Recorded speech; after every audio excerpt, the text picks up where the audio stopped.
Planet America's fake news. What the hell is going on here?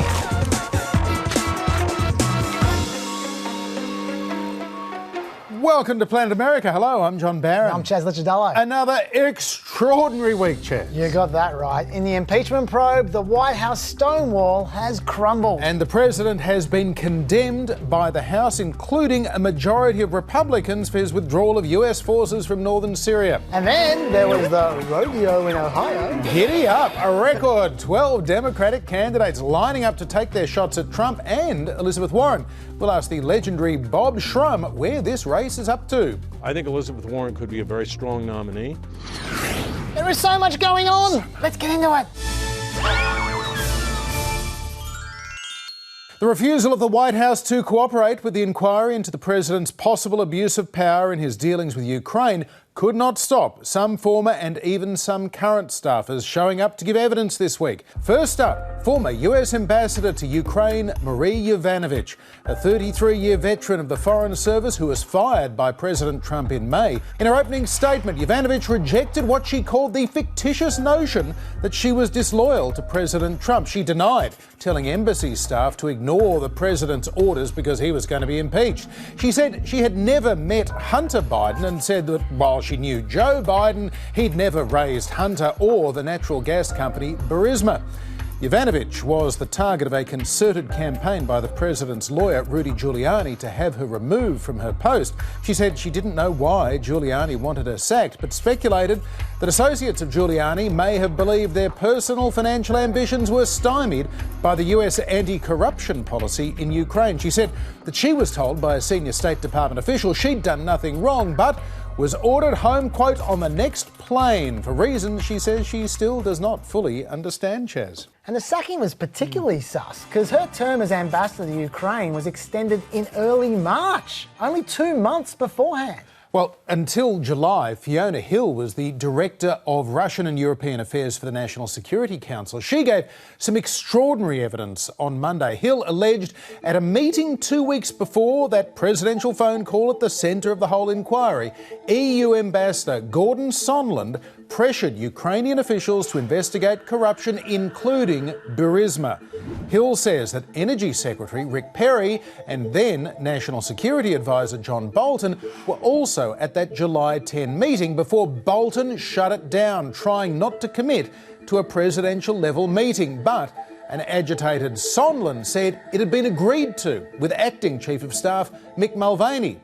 Well, Hill says that Sondland then continued talks with the Ukrainians downstairs and Bolton sent her to listen in. Hill says she was ordered by former Trump National Security Advisor John Bolton to warn a White House lawyer that Rudy Giuliani was conducting rogue operations involving Ukraine.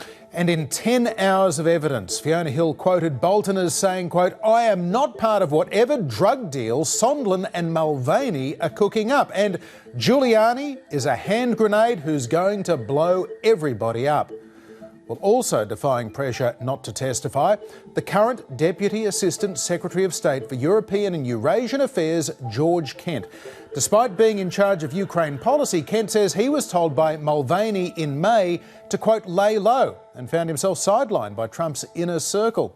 Kent reportedly told lawmakers that 3 men took the running on Ukraine: EU Ambassador Sondland, Special Envoy Kurt Volker and Rick Perry. He also said they made inappropriate demands on Ukraine to investigate the Bidens. One more thing that Kent said. You might recall that the Ukrainian prosecutor Shokin that Joe Biden wanted sacked. He was on the nose to a lot of international groups. That's part of Biden's defence. But Kent said that the Obama administration was really responsible for the efforts to get Shokin removed, and the international community just followed the American lead. At least I think that's what he said. Literally everything we've heard is through leaks. So this is all very murky. Yes, but of course that is kind of the nature of closed sessions in Congress, and if there are inaccuracies, I guess we will find out at some point.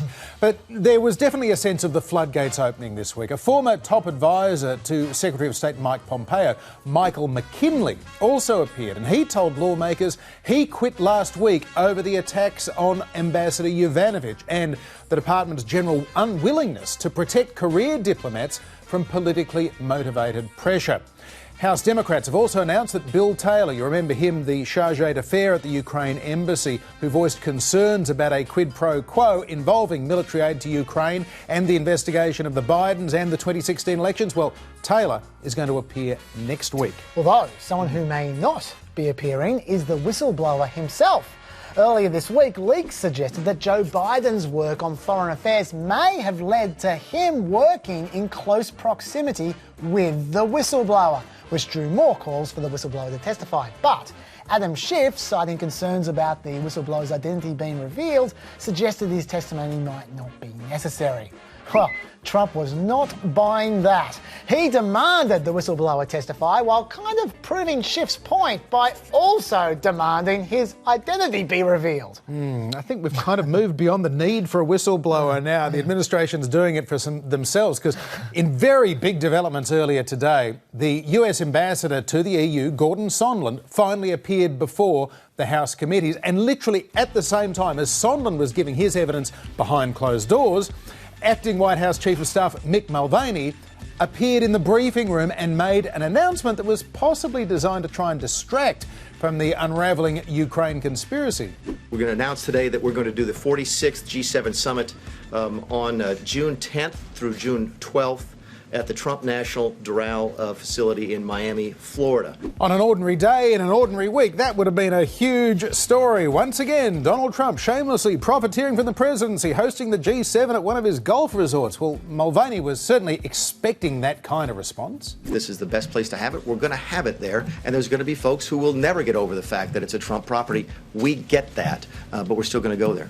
And that actually sums up quite a lot about this presidency. But the bigger news was Mulvaney's rather stunning admission that aid to Ukraine had in fact been held up in part for political reasons. He basically admitted the quid pro quo. Did he also mention to me in the past the corruption related to the DNC server? Absolutely. No question about that. But that's it. And that's why we held up the money. Now, there was a report. So the demand for an investigation into the Democrats was part of the reason that he ordered to withhold funding to Ukraine. The look back to what happened in 2016 certainly was part of the thing that he was worried about in corruption with that nation. Now, Mulvaney went on to say that that was a part of a legitimate investigation into the theory that Ukraine, not Russia, hacked the 2016 election and still has the DNC's email service, an investigation based basically on a conspiracy theory. Mulvaney continues to deny that aid was held up to push specifically for an investigation into the Bidens, but it turns out he went a lot further than the White House had expected. Officials reportedly shocked of Mulvaney linking aid to investigations at all. They expected him to repeat the message that the House was being unfair to Trump, that there was no quid pro quo. Within hours, Mulvaney was hastily backpedaling, contradicting himself, saying that there was never any condition on the flow of aid related to the matter of the DNC server. Problem was, he just said it on camera. Meanwhile, back on Capitol Hill, Gordon Sondland was telling committee members the president's personal lawyer, Rudy Giuliani, was basically directing Ukraine policy, and that when asking the Ukrainian president for an anti-corruption statement before a possible White House meeting, Giuliani specifically mentioned the 2016 election, including the DNC server and Burisma, the gas company where Hunter Biden had been a board member. Yeah, Sondland curiously maintained that even though he and Giuliani did speak about Burisma, he understood it as one of many examples of Ukrainian companies run by oligarchs. And he didn't know until more recent press reports that Hunter Biden was on the board of Burisma. Oh, that Burisma! Yeah. Right. This is all despite the Hunter Biden story being prominent in the news several times over the 3 months before then. Why else would Giuliani single Burisma out, a random company? It's a weird suggestion, but it's important. Because in that meeting that John referred to earlier from Fiona Hill's testimony, Hill overheard Sondland privately talking to the Ukrainians about Burisma, even though according to Sondland at that point in time, he thought it was just another company. So why was he talking about Coincidence. That could be very important. Yeah, indeed. In other big developments this week, Rudy Giuliani is refusing a subpoena to appear before the House committees and facing a subpoena to hand over documents relating to his role over the weekend. Energy Secretary Rick Perry has now resigned. and that could make it a lot more likely that he could end up giving evidence in person without the shield of the White House. And while all of that was going on, the chairman of one of the committees conducting this impeachment inquiry, Oversight Committee Chair and Democratic Congressman Elijah Cummings, has died suddenly of what's being described as a long-standing illness at the age of 68. Former President Barack Obama said that he and Michelle are, quote, heartbroken. Former Secretary of State Hillary Clinton says America lost a giant with his passing. Republican Congressman Mark Meadows saying he had no better friend than Elijah Cummings. And President Trump has also sent his condolences, saying, I got to see firsthand the strength, passion and wisdom of this highly respected political leader. His work and voice on so many fronts will be very hard, if not impossible, to replace. At the end of it all, the picture, though, that is emerging this week is very similar to the concerns first expressed by the still anonymous whistleblower. The diplomatic community and the administration officials, including John Bolton, were alarmed that Giuliani was running a shadow foreign policy in Ukraine to further the political interests of Donald Trump and possibly enrich himself or his associates in Ukraine. And he was aided and abetted by the likes of Sondland and Volker. And to some more associates of Giuliani's, those fine fellows who were indicted last week, they're causing Giuliani all kinds of headaches right now. Rudy's financial dealings with those guys are apparently under criminal scrutiny by investigators, and this might be the reason why. Giuliani has admitted that he was paid $500,000 by his two Ukrainian friends. And coincidentally, a Russian oligarch sent one of those Ukrainian chaps $500,000 at pretty much the same time that Rudy got paid, which could be legally very dubious. Except, don't worry, because Rudy says that he knows beyond any doubt the source of the money is not questionable and that the money didn't come from foreigners. He can rule that out 100%. Oh, and by the way, you know what the company that paid out this money was called? Fraud Guarantee. I think they might have delivered on their promise, John. I think they might have left the D off the end of guaranteed. Finally, for those keeping count, impeachment and removal currently polls at 52% support, according to Gallup. The only other time the Americans told Gallup they more strongly support the impeachment and removal of a president was 4 days before Richard Nixon resigned. Well, finally, the award for the least self-aware comment of the week must go to Donald Trump Jr., the executive vice president of the Trump Organization, who said this on Hannity, doubling down on Joe and Hunter Biden. When you're the father and your son's entire career is dependent on that, they own you, Sean. To other news, and following a week-long offensive against Kurdish positions, Turkey has agreed to a pause in the fighting in northern Syria. On behalf of the United States, I want to thank Turkey. I want to thank all of the people that have gotten together and made this happen. This is an incredible outcome. Incredible, but according to Republican Senator Mitt Romney, not in a good way. The announcement today is being portrayed as a victory. It is far from a victory.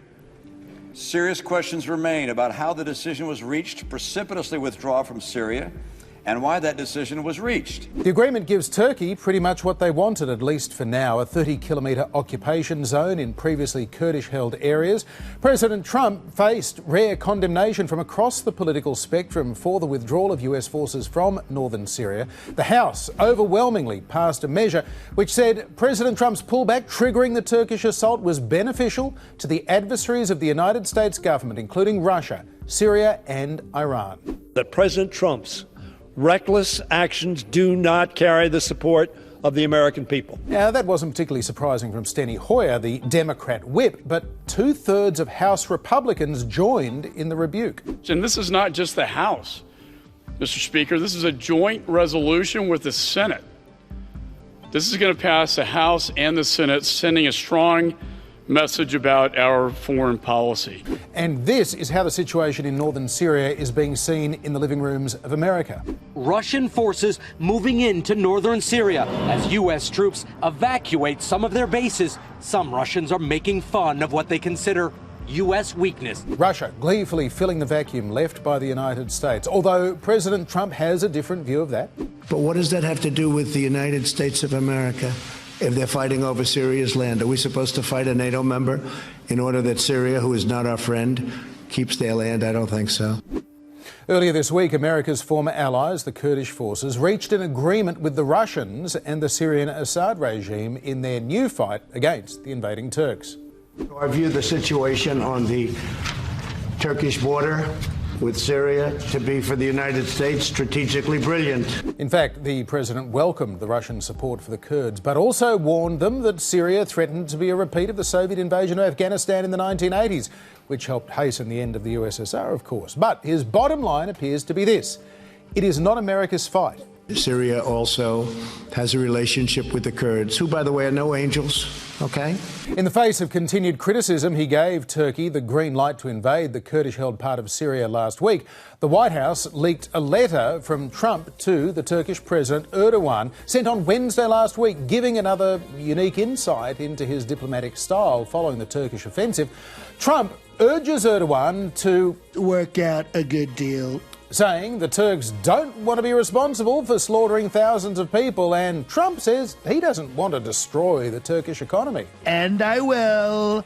Trump says history will look on Erdogan as the devil if good things don't happen, and he says, don't be a tough guy. Don't be a fool. And then finally, I'll call you later. Well, President Erdogan reportedly threw that letter straight in the bin, Chaz. I'm going to leave that letter right there in the bin. But there are grounds for Congress's concern. We're talking 160,000 civilians displaced in a week, according to the UN. According to the Kurds, it's 275,000. There's been shooting near American forces as they plan their retreat. When Turkey knew there were Americans there, suggesting they did it deliberately, we were told that the ISIS prisoners that Kurds were guarding would be safe. But almost immediately, 800 suspected ISIS detainees escaped from the foreign national section of one of the camps. And because the whole thing was such a mess, America failed to transfer 6 high-value ISIS detainees out of the country. Mind you, who cares? It turns out some of the Kurdish groups are worse than ISIS anyway. Now, the PKK, which is a part of the Kurds, as you know, is probably worse at terror and more of a terrorist threat in many ways than ISIS. Okay, so if that Kurdish group is so dangerous, then why was America fighting ISIS for the last 5 years instead of Kurds? And why did Trump threaten Turkey with sanctions for taking them out? Well, regardless, the Kurds have had to make some new friends, namely Syria and Moscow. The Kurdish commander admitted, we know we have to make painful compromises with Moscow and Assad, but if we have to choose between compromise and genocide of our people, we'll choose the life of our people.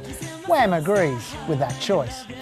Sadly for the Kurds, they could have made a deal with Russia and Syria last year, but America told them at the time, we'll manage Turkey, don't make a deal with Assad. Oh well, there'll always be some collateral damage, I guess, when you're creating world peace. The only problem with that world peace is it doesn't seem to extend to Saudi Arabia, where Trump has extended or added 3,000 troops in the last month, with over 14,000 troops added there since May. And world peace didn't quite make it to the war in Yemen, which Congress voted to remove American military support for, but Trump vetoed that bill. Mind you, all these Saudi military requirements don't really count because Saudi Arabia, at my request, has agreed to pay us for everything we're doing. That's a first. Right, so the endless wars can continue there a little bit longer. But back in Syria, we now wait to see what this agreement really means and if it holds. It might yet vindicate the appraisal. Strategically brilliant. Or it might vindicate Lindsey Graham's appraisal. It's the most screwed up decision I've seen since I've been in Congress. There are two schools there. Yeah, at least. Well, now to the 2020 election campaign, and the polls this week painted an uneven picture of the state of the Democratic primary race heading into their fourth debate.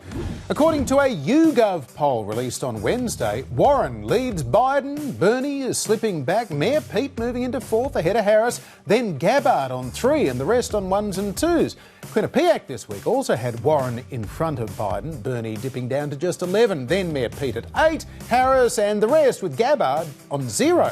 But the week began with a more favourable poll for Joe Biden from Morning Consult, where he's still leading by 11. Warren and Sanders are close together. Harris is fourth, then Pete, with O'Rourke and Yang at 3, and Booker, the only candidate above 1%.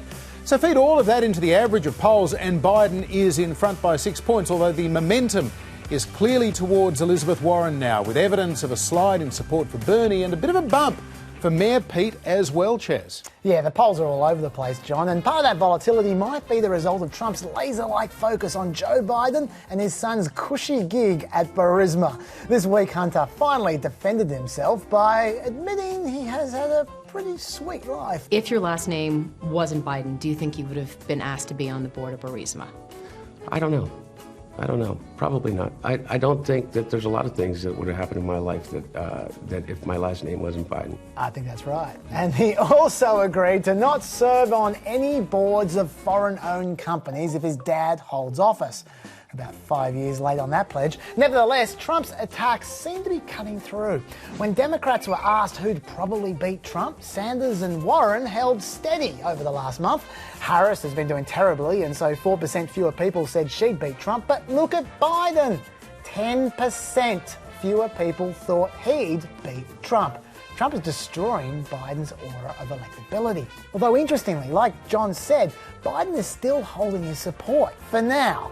If we look at 538's polling averages since the Ukraine story revved up, Warren has gained almost 6 points. But Biden hasn't fallen at all. Instead, Warren seems to have gained support at the expense of Bernie Sanders, Cory Booker, and especially Kamala Harris. In fact, Biden's biggest problem right now isn't polling. It's money. Biden only has $9 million cash on hand, even less than Kamala Harris does, and the ad buying has barely begun. Biden's lagging behind on campaign offices in early primary states as well. Interestingly, Pete Buttigieg is up the top there, making him a bit of a dark horse, John. Indeed it is. Well, let's take a look at this week's fourth round Democratic debate. It was in Westerville, Ohio, so we're calling it the Rodeo in Ohio.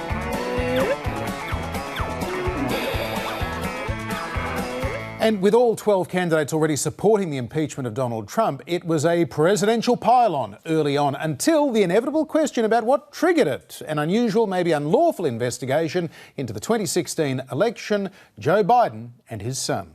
Look, my son did nothing wrong. I did nothing wrong. I carried out the policy of the United States government. My son's statement speaks for itself. Yeah, I'm not sure my son's statement speaks for itself is going to cut it. You want to be president of the United States, Joe? How about you speak and say, was it a good idea for him to have the job in the first place? Absolutely. And I thought Anderson Cooper, by the way, let him get away with murder with his question. Right. Which in the completely unsubstantiated allegations. He said that there's no evidence that you or your son did anything wrong. Now, there's no evidence that him or his son did anything illegal. Right. But wrong, I think a lot of people would see exploiting your father's position to take a job that you're not qualified for Given as that wrong. corruption and nepotism is one of the central charges against Donald Trump. This is the guy that wants to replace Donald Trump in a little over a year from now.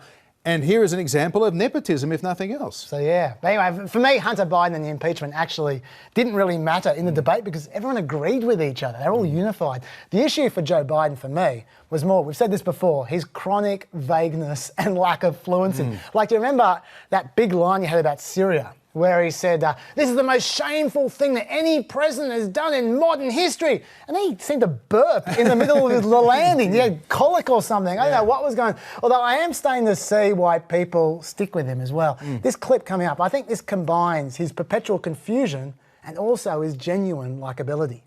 I would eliminate the capital gains tax. I would raise the capital gains tax to the highest rate of 39.5%. I would double it.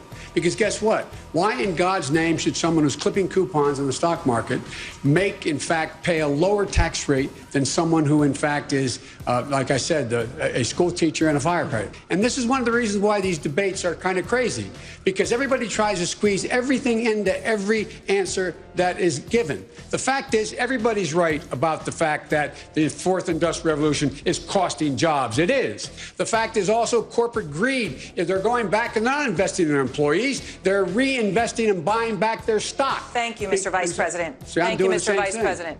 So he's eliminating and doubling the capital gains tax. He's talking about coupons, but then he has that self-awareness and humour about, oh, I'm doing this myself. Yeah. And I feel like the fact that he gets frustrated, his own inability to convert. And the fact that he keeps saying the fact. He's got these verbal crutches that he keeps going to. And yeah, he's feeling the time pressure. He knows he's got a minute for this answer if he's been asked a question, 30 seconds if it's a follow-up. Joe Biden is used to giving 50-minute speeches on the stump, 30-minute speeches in the Senate for 3.5 decades. He can't condense all of this stuff, all those years of experiences, into just a few seconds. He's, at the moment, looking like a victim of debate prep. He's so self-aware that he's never finishing a thought. He's just all over the shop. I think that's true, but ironically, I think that helps him in a way. Really? I think it makes him seem more like an anti-politician. The guy is actually a cliched politician, but it makes him seem more authentic. Because he's so bad at it. He doesn't execute, exactly. You can see him getting frustrated and getting flustered. Well, I guess Joe's campaign is hoping that you're right. The big takeaway for me, though, was the shift in attention away from Joe Biden and to an extent shifting away from Bernie Sanders as well. And the focus is very much on Elizabeth Warren. She has not faced a lot of criticism in the debates so far, except for when she basically wiped the floor with John Delaney back in July for saying, well, if you're not going to do big things, why are you running for president? Again, this week, the attack came from that moderate lane where Delaney notionally was. Amy Klobuchar, Pete Buttigieg, Kamala Harris and even Joe Biden took their pings at Warren for basically being unrealistic in all these plans of hers. They're nice plans, but they're unrealistic, and particularly about things like the cost of Medicare for all and who would pay for it. Take a look. And I don't understand why you believe the only way to deliver affordable coverage to everybody is to obliterate private plans, kicking 150 million Americans off of their insurance in 4 short years when we could achieve that same big, bold goal. The difference between a plan and a pipe dream is something that you can actually get done. And we can get this public option done. The plan is going to cost at least $30 trillion over 10 years. That is more on a yearly basis than the entire federal budget. So it's a pipe dream, it's not affordable. And then when Warren called on Democrats to dream big on policies like a wealth tax, she copped it again. And then Cory Booker tried to kind of come in and be peacemaker. But I want to give a reality check here to Elizabeth, because no one on this stage wants to protect billionaires. Not even the billionaire wants to protect billionaires. We just have different approaches. Your idea is not the only idea. And sometimes I think that Senator Warren is more focused on being punitive or pitting some part of the country against the other, instead of lifting people up. How we talk about each other in this debate actually really matters.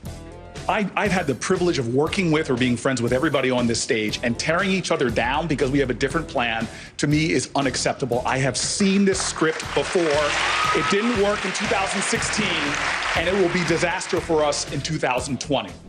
I got to say, I think Beto's criticism was unfair. I think Bernie Sanders is much more negative about billionaires than Elizabeth Warren is. And he was saying she was punitive as well. Warren didn't like that. Yeah, I thought it was unfair. But having said that, I agree with you. All the attacks on Warren shows that she is the real frontrunner at the moment. Also, all the challenging going on. Gabbard challenged her twice to come against the war in Syria. Was it Harris challenged her twice to ban Trump from Twitter? I know. What was that? That was a big mistake. Anyway. I actually thought that was a good idea. But I do feel like that it did make Warren very much seem the frontrunner of the situation. I think also interesting was you can see that now Warren's getting more comfortable with starting to see herself as a front runner. You can see what kind of candidate she'd be. And I would suggest that she's looking very focused and a little divisive. I'll tell you what I mean by that. Firstly, she completely ignored the raising taxes on the middle class question, like we know, like she always does. But she also completely ignored Kamala Harris, who kept on trying to talk to her, and Warren was just ignoring her. Just completely ignoring her. But then also, when someone disagreed with her, she had a tendency to get quite prickly. In particular, there were a few times when she assumed bad faith from her opponents, like this, for instance. My question is not why do Bernie and I support a wealth tax? It's why does everyone else on this stage think it is more important to protect billionaires than it is to invest in an entire generation of Americans? Thank you. And that was when Klobuchar responded with, none of us support billionaires. Right. Not even the billionaires support billionaires. And I think that's a good point from Klobuchar. I think that she does assume the worst in her opponents. She always assumes that people who disagree with her don't want to fight, for instance. Like she's the only one who wants to fight. And I feel like that could down the track that could set people off. Yeah, I think we've seen enough of Elizabeth Warren now in the spotlight to get this. Still this lingering concern. We saw it last year over the whole DNA test around her Native American ancestry. This idea that maybe she is so, we call it authentic perhaps, she lacks a politician's traditional pragmatism. She wasn't a politician until she was in her 60s. This is somebody who is an academic. She's a policy wonk who found her way into politics by way of, I guess, the global financial crisis and wanting to protect consumers. That became the sort of cause of her late career after being this bankruptcy expert for decades. And yet we're still seeing that, on this calculation, such as Medicare for all, she's not leaving herself the kind of wiggle room we typically expect from politicians, including people like Kamala Harris, who was able to kind of flip-flop on both sides she wiggles of this. all right. Right. So Warren, whether it's to her credit, whether it's going to play to her advantage, or to her very much her detriment, we're just going to have to wait and see, because at the moment she's digging in on these positions and she's defending them. And Pete Buttigieg, at one point when he was there, sort of saying, I don't understand why you're going for this extreme position. It's almost like, what are you doing? You're one of the front runners of our party. You're basically making yourself unelectable. I mean, he'd quite like to be the nominee himself. Yeah, that's his tactic. Yeah, well, there was also the elephant in the room this week. 2 weeks ago, Bernie Sanders had a heart attack. And like the other two Democratic front runners, he's in his 70s. All three of them would be the oldest ever first-term president. And all three were ready for the questions when they inevitably came. But I don't think that means that the questions won't remain in the minds of voters. Take a look. You're 78 years old and you just had a heart attack. How do you reassure Democratic voters that you're up to the stress of the presidency? And we are going to be mounting a vigorous campaign all over this country. One of the reasons I am running is because of my age and my experience. With it comes wisdom. I will outwork, outorganize, and outlast anyone, and that includes Donald Trump, Mike Pence, or whoever the Republicans get stuck with. I thought Bernie Sanders answered the legitimate questions about his health in the best possible way. Not with words, although he did say the words, but with actions. Yep. He was full of energy, more energy than I've seen in any of the debates so far from Bernie. Yep. He wasn't grumpy.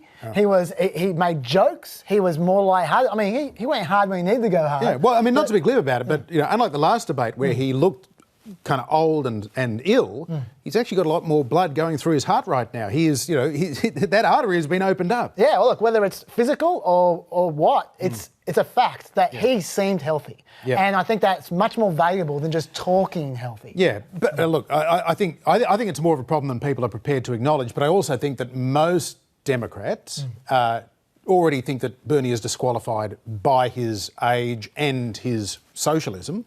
And that this heart attack, well, it's just a second or third asterisk next to his name. I still believe that Bernie Sanders is kind of seen as a separate entity entirely. There's a possibility that, like Trump, he could be this outsider that hijacks the nomination and the party along with it and is this huge sort of disruptive force. But I think it's more likely they're kind of just going, yeah, that's Bernie. Bernie's been Bernie for 30 or 40 years. We don't really need to worry. If Joe Biden had a heart attack, Joe Biden would be toast right now. Joe Biden, if his health becomes an issue, I mean, it's one thing for him to be mangling his sentences. He's done that a long time. But if Joe Biden had a serious health setback, particularly now that it's all in everyone's mind because of Bernie, that could be a real big problem. Well, let's face it, everyone's got flaws in these major candidates, so let's see who has the least flaws. Bernie could still win. Let's check in with 538. Now, they polled Democrats before and after the debate about which candidates they would consider supporting. And note, they could choose multiple candidates. Firstly, if you're not in the top 5, you might as well quit. You're not going to win the nomination if only 10% of Democrats would even consider supporting you. But in terms of changing support, the Democrats who experienced the smallest bumps were Sanders, Booker and Yang. Now, all three of them I thought actually did pretty well. But anyway, the candidates who seemed to get the biggest bumps were Elizabeth Warren, Amy Klobuchar and especially Pete Buttigieg, who earned himself a 4.5-point bump in support, whatever that means. Indeed. Well, for more analysis of this week's debate and the state of the race for the White House, we're joined once again by one of the legends of Democratic campaign politics, Bob Shrum. He worked for presidential nominees from George McGovern to John Kerry. These days, he's director of the Dorns Life Centre for the Political Future at the University of Southern California. Bob, welcome back to Planet America. Thank you. This Democratic primary, of course, is happening while an impeachment inquiry is unfolding very, very quickly. What effect is that having? Well, it has a couple of effects. First, I think it's hurting the president more and more. You've now got 52% of people thinking he should be impeached and removed from office, which I don't think will happen because the Senate will not vote to convict him. Republicans in the Senate, even though they're appalled, for example, by what he's just done with Turkey and Syria, are terribly afraid of having primary contests that they'd lose if they went against Trump. But I think it's going to hurt him across the board in terms of his popularity with independents, with very weak suburban Republicans, certainly with Democrats. But it has a perverse effect, I think, in terms of the primaries. It makes it harder for some other candidate other than the people who are in the top 3 or 4 to break through, because all the attention is on the scandal, which unfolds every day. Bob, it's been almost glossed over with everything else going on, but one of the top Democratic presidential candidates just had a heart attack. Isn't that disqualifying? Well, you know, President Eisenhower, when life expectancies were much shorter back in the 50s, had a major heart attack the year before he ran for re-election and won a landslide victory. I don't think voters see it as disqualifying. Bernie Sanders' real problem is not that he had the heart attack, and it's certainly not lack of resources because he has a huge amount of money raised on the internet. His big problem is that Elizabeth Warren seems to be cannibalizing his vote. And a lot of the progressives who were for Sanders, for example, in 2016, I think have begun to move or have moved toward Elizabeth Warren. One thing that's very interesting, if you close your eyes and you listen to a Bernie Sanders speech now, it sounds exactly the same as a Bernie Sanders speech in 2015, minus a reference to Hillary Clinton. So he has not refreshed his message. He seemed fresh and new 4 years ago. Now I don't think he has that advantage. I think Elizabeth Warren has that advantage. We saw yet again Elizabeth Warren insisting on not using the phrase middle-class taxes will go up and only saying middle-class costs will go down over and over again. Is it a good idea for Warren to be that stubborn, or would she be better off acknowledging taxes will go up and then reframing the question like Bernie Sanders does? I think she ought to either be honest about what her plan does or she ought to modify the plan, because she's going to get asked about it over and over and over again in these debates. And by the way, if she's the nominee, Trump is not going to critique her plan in quite the same way that Democrats do. He's going to say things like, do you really want the post office running your health care? Now, people in this country are not used to having a single-payer health care system or anything like it that's run by the government, and they're fearful of it. And also, you've got 150 million people on private health insurance. Many of them like that private health insurance, and they're not sure that they would be better off. So I think she's either got to be straightforward about the plan, got to argue its merits, got to say what it costs, or she's got to modify what she's doing so that, for example, it would be gradually phased in over a number of years, or the Pete Buttigieg approach, you'd have a public option where people could either choose a Medicare-like plan or they could choose their own private insurance. Bob, what you're painting here is a pretty grim picture. Biden hasn't got enough money, Bernie is stale, Warren has committed to an extreme policy position, and nobody else can get a look in. Well, I certainly don't want to paint a grim picture for Democrats because I think Trump can't win. I think Democrats could lose. But I think Elizabeth Warren could be a very strong nominee. You asked me specifically about her health insurance plan. I brought it up myself. I think other than that, she's been terrific in these debates. I think she'd be a very good candidate. I think Joe Biden would beat Donald Trump. The real problem Biden has is navigating this early primary process and raising the money he needs to get through it. Now, if he wins both Iowa and New Hampshire, that won't be a problem. He'll be the nominee. People would say he's fine, we can settle for him. And Bernie Sanders, I have to be honest with you, I think of those three people is the least likely to be the nominee at this point. Bob, Cory Booker's message from the debate was that it matters how Democrats talk to each other.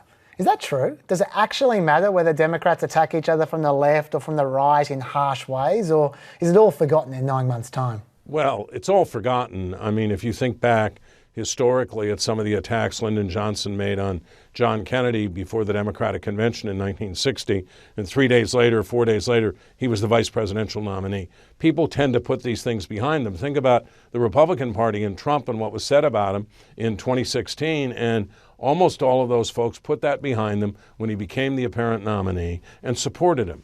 I do think you have to be careful in the democratic process Democratic primary process. In a place like Iowa, that the attack seems fair, that you do it straight to someone's face so that they can answer it, that it's not just a nasty negative bomb thrown at somebody, because Iowa Democrats will rebel against that. And we saw that, for example, in 2004 when Howard Dean and Dick Gephardt had a negative ad war in Iowa and came in third and fourth, although earlier on, Dean had been leading and had over 40% of the vote. Also on Booker, this week was the fourth straight debate that people have been generally quite positive about Booker's performance, and yet all debate polls indicate he went absolutely nowhere for the fourth straight debate. Why do you think he isn't cutting through? I don't know. I will say this. Somehow or other, his message isn't connecting with people. Maybe there's not room for him in the way this primary has been sculpted with, you've got this progressive lane or ultra-progressive lane with Elizabeth Warren and Bernie Sanders. And by the way, I think all the Democrats are progressive. You've got a kind of center-left lane with Joe Biden, and Pete Buttigieg would fit into that, and Cory Booker would fit into that.